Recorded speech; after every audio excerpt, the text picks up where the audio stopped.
In a moment, we're going to look at our Bible reading for today, which is 1 Peter 2, 4-10. But we're going to do the Bible bit slightly differently this morning.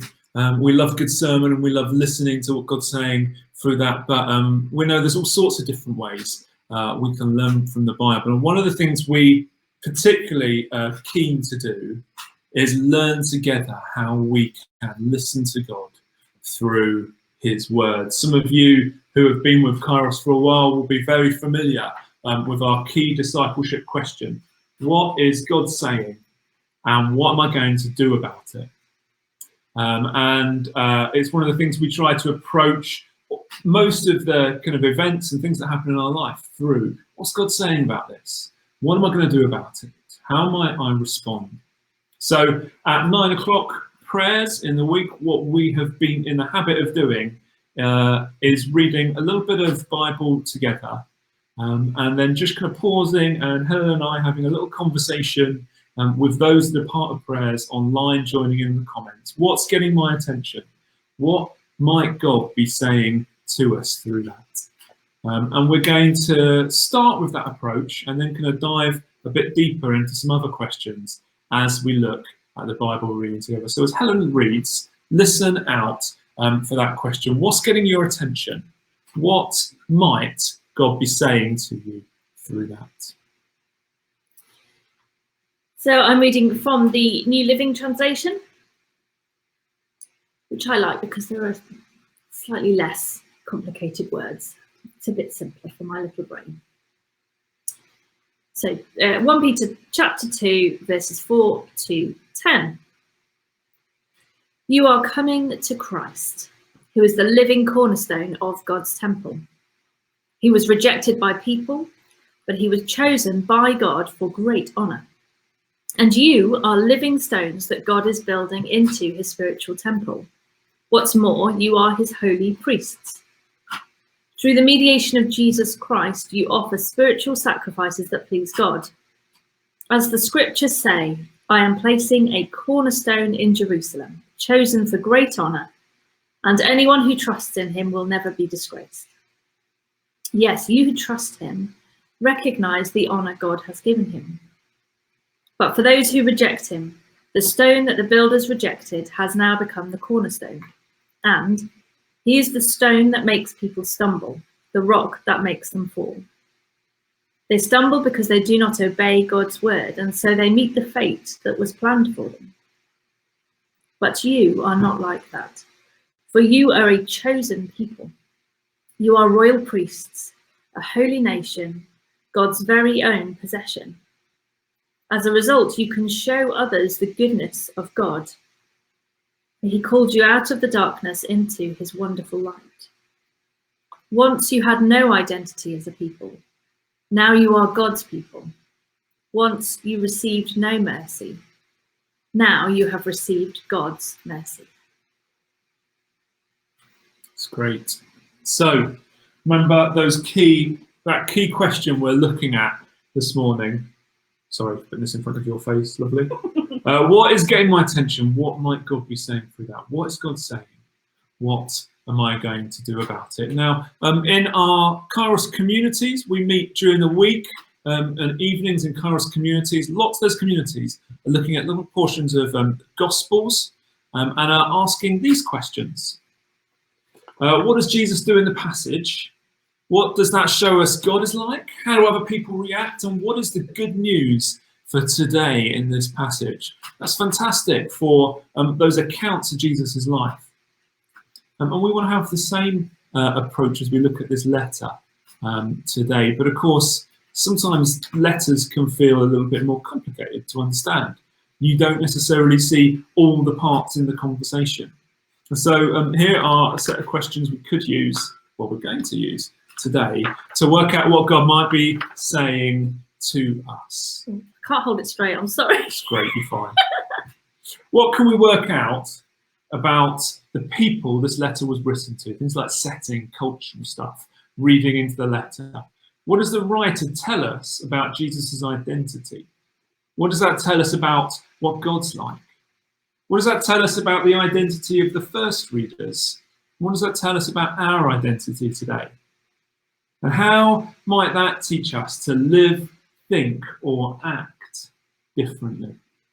We're using questions like these to dig into the meaning of this letter, to understand what's God saying to us. I think you probably put that down. Okay. So we're going to have a bit of conversation around those questions, Helen and I, but we'd love it not just to be a two-way conversation.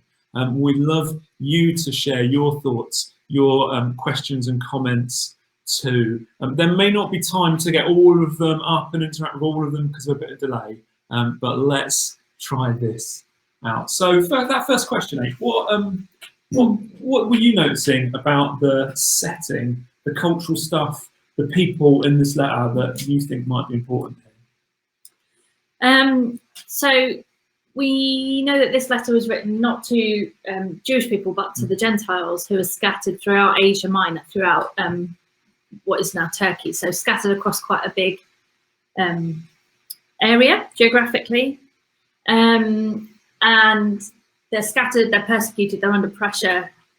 So we know that Peter is writing this letter to people who are really kind of, their life isn't going as they maybe thought it might do. And what strikes me is actually lots of the stuff that Peter's writing is actually language that we may associate a bit more with writing to the Jewish people, like images and things like that, that's right to Jewish people. So, I mean, maybe we'll get into this a little bit later, but there's lots for me in there about how Peter is writing to include, it's talking a lot about being chosen, isn't it? And include the Gentiles in the kind of, in God's big plan. It's good. And when we say we know that stuff, we're not like Greek geeks that have gone into the passage and things like that. We're working that out from having listened to a few sermons and read one or two books, but mainly from trying to piece the pieces together. So you look at the letter and you try and join the dots and you try and work out, so he goes on about pressure lots in this letter. That must mean the readers are under pressure. It's not like there's a magic formula that there is to working out the letter. It's just kind of closely reading and joining the dots together. The other thing I noticed about the kind of who and where and what of this letter is the person writing claims to be the Apostle Peter, sent by Jesus. And so kind of steps into all of the inheritance, all of the stuff that we know Peter did and said and was responding to Jesus through in the Gospels. So there's kind of an identity that we are aware of behind this letter, which will give us some clues later on. Okay, so what does the writer tell us about Jesus's identity? This is really dense passage. It's kind of full of hyperlinks back into the Old Testament and previous stories, isn't it? What are some of the things that you picked out?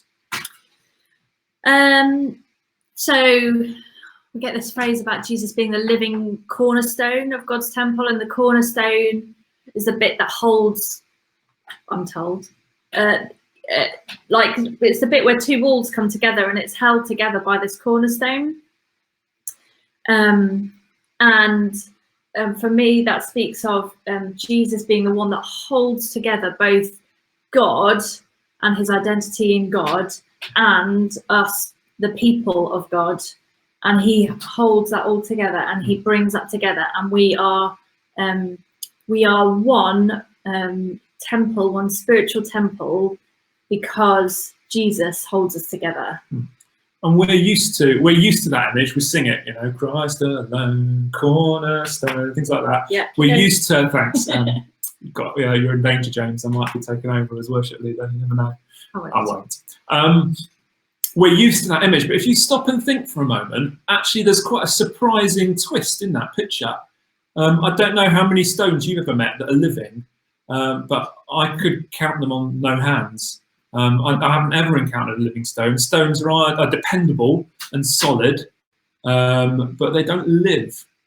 And so it's a funny kind of imagery, but it's one that has its roots way back, as other people are picking up, David and Sarah and Mandy saying it's got its roots in the Old Testament. Do you want to tell us a little bit about the Old Testament or previous stone cases? Stone cases. That's all, I don't know. Stone things in the Bible. What does that bring to mind? Do you want me? I don't know what you're trying to get me to say. Well, some stuff that it brings to mind to me. First of all, I remember this is Peter writing this letter, and Peter, we're told in the Gospels, was the person who said to Jesus, the first disciple who said, "Jesus, you're the Messiah." And Jesus looks at him and says, "Yes, Peter." Well, he says, "Yes, Simon, actually. Yes, Simon. And I'm going to give you a new name. You're going to be Peter." Peter means rock. And he says, "And on this rock," he's talking about himself, Jesus, "on me, the rock, I will build my church." Peter, you're going to lead it. You're going to have the keys to it. And the gates of hell will not stand against it. And so Peter, using stone imagery, is using that as the disciple that people know is Rocky, the one that was like Jesus's little stone compared to Jesus, the rock. Reminds me of Jesus in Matthew 6 saying, "If you build your life on my teaching, you will be like a person that builds a home on solid rock." And then it's got all sorts of roots further back into the Bible. If you've got a Bible in front of you, you might have some little A's and B's in that passage that have notes at the bottom of it linking to Isaiah 28, verse 16, Psalm 118. There's lots of images from the kind of more prophetic bits of the Old Testament that talk about this idea of a stone or a rock that's been rejected being the one that brings hope and life and freedom to everyone, the cornerstone. That verse in verse 7, "The stone the builders has rejected has become the cornerstone." That's Psalm 118, verse 22. On one level, that's saying Jesus is the culmination of all of those prophecies. All that hope is pointing to Jesus.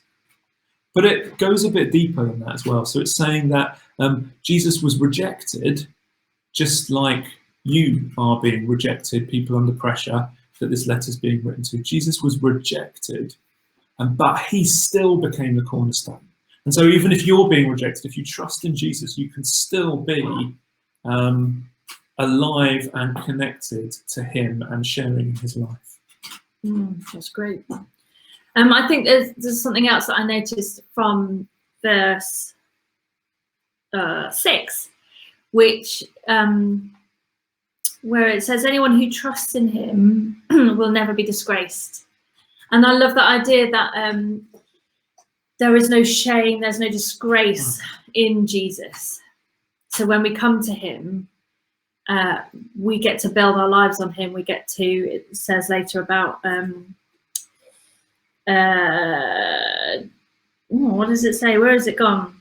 About obeying his word. Yeah, verse 8. We obey his word, and there's no disgrace in that. There is no shame for those who confess Jesus as Lord.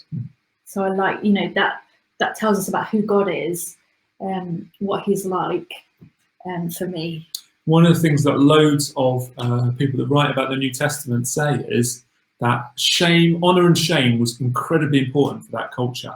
And it's one of the ways in which the whole of society was governed. Who's got the right places? Who do you get out of the street for? Who do you push out of the way? It's how people knew their place in society. And so to say that a stone that was rejected has become the cornerstone. And I love what Sarah's put in the comments. We were building our kitchen, and the builder happened to say the cornerstone is essential to get in the right place. It affects the whole of the building. To say that the stone that was rejected, killed, cast out, is the cornerstone, is completely turning over those ideas about who's in and who's out, shame, honor, all of that stuff. Yeah, it's great, isn't it? And I'm jumping the gun a little bit, but let's jump the gun. Okay, moving on to what does that tell us about the identity of the first readers and about us today. we are called, they were called living stones alongside God, alongside Jesus, the cornerstone, and that we together build the spiritual temple. And I think we both just realized this week that the Greek word for temple is oikos. Oikos pneumaticus. Pneumaticus. I think it's pneumaticus. It's pneuma anyway, the house of the spirit. Yeah. So spiritual temple, spiritual oikos. Of course, we use the word oikos a lot in our church to talk about kind of household of faith, extended community of believers, people who live life together. That's what our Charis communities are all about, is building oikos. But I love this image where it's used as, the old image of temple was that, it's a building you go to and you have to do the sacrifices once a year, blah, blah, blah, and all of that. And what Peter is saying here is that we are being built into this spiritual oikos, this spiritual community. It's not about bricks and mortar, it's about a community of people. It's about a household of faith that we are together. And I love that, that image that we are together with Jesus, building that thing. It's not, we're not a kind of speck of dust on the floor. We are part of almost like the fabric of the thing that Jesus is building. So the reader, the people reading, they're no longer just kind of Cedric the slave, or the someone who happened to be the wife of a famous, wealthy Roman person in the town, or they're not that identity anymore. They're getting a new identity, which is part of the temple of God, part of a living community in which the Holy Spirit is making its home. And it's an amazing picture. And it's also, just remember again, this is Gentiles that he's writing to, and he's talking about people who weren't included in the promises of God. They weren't the chosen ones that, Jewish people have been rabbiting on about and kind of, when we're the chosen ones. Peter's saying that they are chosen. We are all chosen to be part of this. You're not like have to be born into the right family or whatever. And also, so this part of this bit in 1 Peter is also, it is the quote from the Old Testament is also quoted by Paul in Romans. And let me just read this bit from Romans chapter 9, where he's writing to, is he writing to Jewish people? I forget. He's writing to Romans. Right. I think he's writing to Jewish believers in Rome, but I can't definitely remember. I think there's a whole mix of them. He's writing to everyone. He's basically saying the Gentiles are included. So he says, even though the Gentiles were not trying to follow God's standards, they were made right with God, and it was by faith that this took place. But the people of Israel, who tried so hard to get right with God by keeping the law, never succeeded. Why not? Because they were trying to get right with God by keeping the law instead of by trusting in him. They stumbled over the great rock in their path, which is that reference again. Anyone who trusts in him will never be disgraced. It's that same quote from Isaiah. So there's really an emphasis again on not becoming right with God by following a law or by doing the right things, but by grace and faith and trusting in him, in Jesus.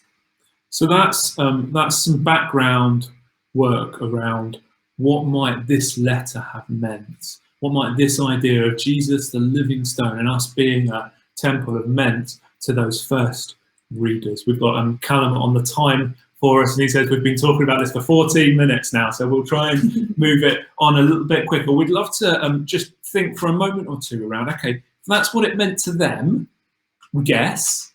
What does it mean to us? What's the good news in this passage to us? And why don't you think about that a little bit? Just pause for a moment. What's the good news in this passage to you this morning? Perhaps you'd like to put something in the comments where you think, if that's that there, then this is what it means to me now. And then how might that teach us to live or think or act differently. So we are, we're not living with the pressure of persecution, are we? But we are living under pressure. We're not living with fear for our lives of being arrested, but we are adapting to a high level of change, a fast pace of change.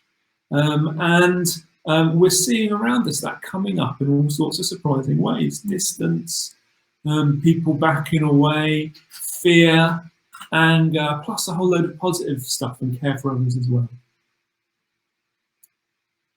Perhaps it means to us that to cope with that change, we need to go back to the rock.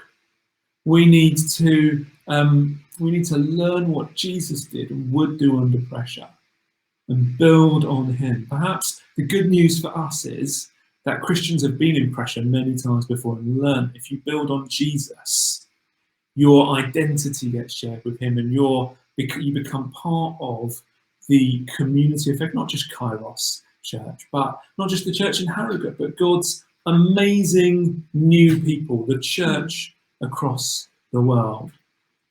Yeah, because all of this language is all plural, isn't it? There's no kind of individual stuff in it. It's not you personally, it's you people, you're people. And, you see that in verse 10 as well. Once you had no identity as a people, now you are God's people. Once you received no mercy, now you have received God's mercy. And there's this kind of before and after picture of once you were this and now you were this with Jesus.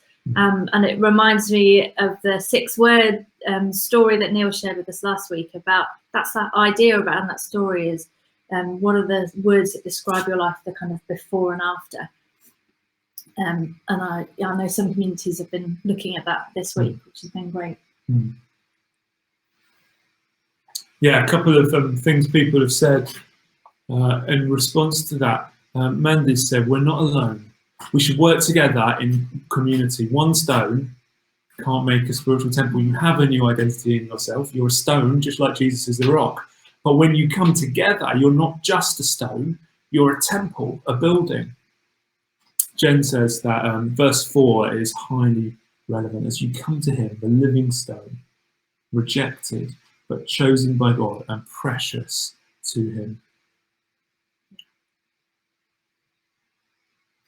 And so, how does that teach us to think or act differently? Well, for me, as I was thinking about this week, I think, Jesus, I want to get as much of you in my life as I possibly can. I want to be as rocky in imitation of you as I can.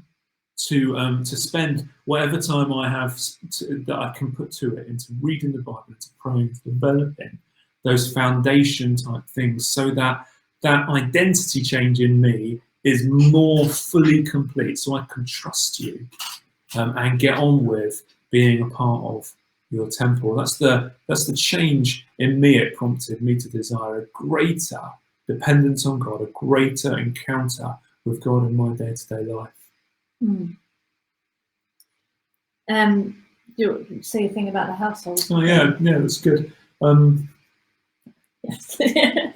It's good of you to bring that up. This is good what I Sorry, so, and the other thing I was thinking is, if my household is part of God's temple, that idea of oikos, which plays on some of those things that are really important to us about missional communities and home being the base of faith, made me think, if my life and my household is part of God's temple, then it's time to make it as holy as possible. And the later bit of the passage we read talks about, doesn't it, throwing off the stuff that wars against our identity. There's a whole new set of images that we could go into there, but we won't. But getting rid of all those things that undermine the identity. And it challenged me to pay attention to what might undermine, what might get in the way of my home being a home in which the Holy Spirit's welcome and God is felt and present. It's great.